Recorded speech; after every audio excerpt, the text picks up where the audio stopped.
آپ بڑھتے ہیں ڈاکٹر صاحب کی جانب. جی ڈاکٹر صاحب کی جانب بڑھتے ہیں. جی ڈاکٹر صاحب, تو آپ کو میں نے جیسے اسٹارٹ میں نے آپ سب کو بتایا بھی تھا کہ پاکستان چوتھے نمبر میں آتا ہے جہاں پہ کٹے ہونٹ اور کٹے تالو کے بچے پائے جاتے ہیں, اور یہ پیدائشی ہی زیادہ تر مسئلہ ہوتا ہے. تو ڈاکٹر صاحب یہ بتائیے گا کہ اس کے بارے میں کہ کیوں ہوتا ہے, کیا وجہ ہے؟ بیسیکلی جو پاکستان میں اس کا جو تناسب ہے وہ 1 in 500 ہے. 500 بچے پیدا ہوتے ہیں تو ایک بچے میں کٹا ہوا ہونٹ, کٹا ہوا تالو ہوتا ہے. اور آپ کو شاید یہ پتہ ہے یا نہیں پتہ, پاکستان میں ایک دن میں 18,000 بچے پیدا ہوتے ہیں. ایک دن میں 18,000 بچے پیدا ہوتے ہیں. تو اس کا مطلب ہے کہ ہر 500 میں سے ایک بچہ کٹے ہونٹ کٹے تالو کے ساتھ پیدا ہوتا ہے. تو 32 بچے ڈیلی پاکستان میں کٹے ہونٹ کٹے تالو کے ساتھ پیدا ہوتے ہیں, اور اس کو ملٹیپلائی کریں 365 سے تو یہ تقریباً 11,000 کچھ بنیں گے. یہ اچھا خاصا فگر ہے. جو پاکستان جو چوتھے نمبر پہ آتا ہے تو پہلا تو چائنا ہے, دوسرا انڈیا ہے, تیسرا انڈونیشیا اور چوتھا پاکستان ہے. اب آتے ہیں وجہ کی طرف. زیادہ تر لوگ پوچھتے ہیں کہ اس کی وجہ کیا ہے. زیادہ تر لوگوں کے ذہن میں کہ چاند گرہن سورج گرہن کی وجہ سے. تو یہ بالکل ٹوٹلی رانگ ہے, بالکل غلط میتھ ہے, بہت اسٹرانگ غلط میتھ ہے. اس کی جو وجوہات ہیں آپ اس کو دو میں ڈیوائڈ کر سکتے ہیں. ایک موروثی وجوہات ہیں اور دوسری ماحولیاتی وجوہات ہیں. موروثی وجوہات میں ہم کہیں گے جینیٹک فیکٹرز, آپس میں خاندان کی شادیاں, فرسٹ کزن میرجز میں ہم لوگوں نے دیکھا ہے کہ 30% 10 میں سے 3 ایسے ہوتے ہیں جو کزن میرجز کی وجہ سے ہوتے ہیں. ڈاکٹر صاحب میں یہاں پہ تھوڑا سا انٹرپٹ کر کے پوچھنا چاہوں گی آپ سے کہ یوزلی کہا جاتا ہے کہ کزن میرجز جب ہوتی ہیں تو اس میں ابڈومینلٹی بہت زیادہ بڑھ جاتے ہیں, لیکن کٹے ہوئے تمام بہت ساری بیماریاں ہیں جن میں جو اسپیشلی جینز کے ذریعے پھیل رہی ہوتی ہیں, اس میں بھی جینیٹک فیکٹر ہے. سننے والے غور سے سن لیں, وہ جو قبیلے ہیں, وہ جو آبادیاں, وہ جو ہمارے خاندان ہیں جو صرف کزنز میں شادی کرتے ہیں, ہم باہر لڑکی نہیں دیں گے, ہم اپنے بیٹے کی اپنی فیملی میں شادی کریں گے, اور یہ 3 4 جنریشن سے ہو جاتا ہے. اس کی وجہ سے ایبنارمیلٹیز کریٹ ہوتی ہیں. یہی ڈاکٹر صاحب بتا رہے ہیں. کنٹینیو ڈاکٹر صاحب. اور دوسری جو ہے وہ ماحولیاتی وجہ ہے, جس کو ہم انوائرمنٹل فیکٹرز کہتے ہیں. انوائرمنٹل فیکٹرز میں جو فیکٹر آئیڈینٹیفائی ہو گیا ہے اور جو 100% شور ہے وہ فولک ایسڈ کی ڈیفیشنسی ہے. فولک ایسڈ ہر فروٹ میں پایا جاتا ہے. فولک ایسڈ بہت چیپ ہے, عام مل جاتا ہے.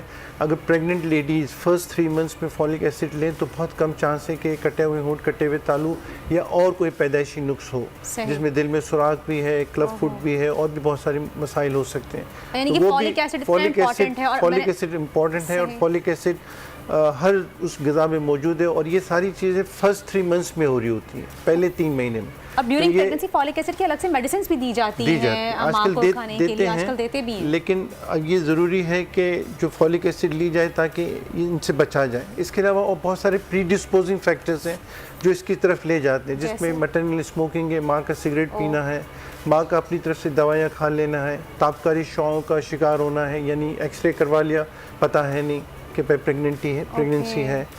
الٹرا ساؤنڈ سیف ہے, یا یہاں پہ یہ یاد رکھنا ہے الٹرا ساؤنڈ آپ کروا سکتے ہیں لیکن ایکس رے سیف نہیں ہے.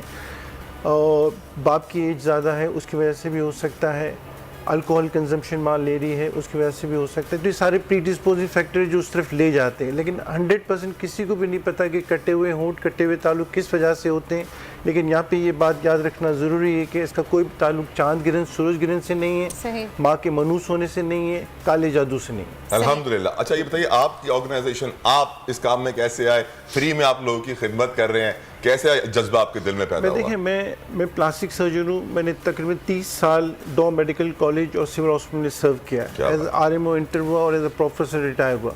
2016 میں ریٹائر ہوں, لیکن یہ کام جو میں نے 2004 سے شروع کیا ہوا, جب میں نے دیکھا کہ پلاسٹک سرجری میں بہت سارے پرابلمز ہیں, آپ کو پتہ ہی ہوگا بہت سارے پرابلمز ہیں. پھر اس میں کاسمیٹک سرجری بھی آتی ہے جو کافی پیسے والی سرجری ہے. تو لیکن کٹے ہونٹ کٹے تعلق کی جو میں نے جو مزری دیکھی, ہم لوگوں نے جو دیکھا, فیصلہ کیا کہ اس میں تھوڑا ویلفیئر کا کام کرنا ہے. تو پھر ہم لوگوں نے سب سے پہلے اس میں کیمپ شروع کیے. انٹر سندھ میں جا کے ہم لوگ کٹے ہونٹ کٹے تعلق کے فری سرجریز کرتے تھے. پھر آہستہ آہستہ یہ کام بڑھتا گیا, ہمارے ساتھ NGOز آتی گئیں, اور اس کام کو ہم نے اس کو کمپریہنسو کلیفٹ کیئر کر دیا.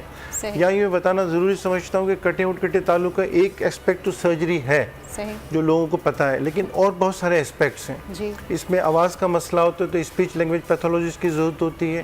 اس میں دانتوں کا مسئلہ ہوتا ہے تو ہمیں آرتھوڈونٹسٹ کی ضرورت ہوتی ہے. اس میں جبڑے کا مسئلہ ہوتا ہے تو ہمیں میگزیلوفیشل کی ضرورت ہوتی ہے. اس میں سننے کا مسئلہ ہوتا ہے تو ہمیں اس میں ENT سرجن کی ضرورت ہوتی ہے. کنیکٹنگ ڈسآرڈرز. تو اس میں یہ ہے کہ اس کی جو اپروچ ہے وہ ملٹی ڈسپلنری اپروچ ہے, اور اس کو ہم کہتے ہیں کمپریہنسو کلیفٹ کیئر. تو المصطفیٰ میڈیکل سینٹر گلشن اقبال کراچی میں ہم لوگوں نے یہ کمپریہنسو کلیفٹ کیئر کا کام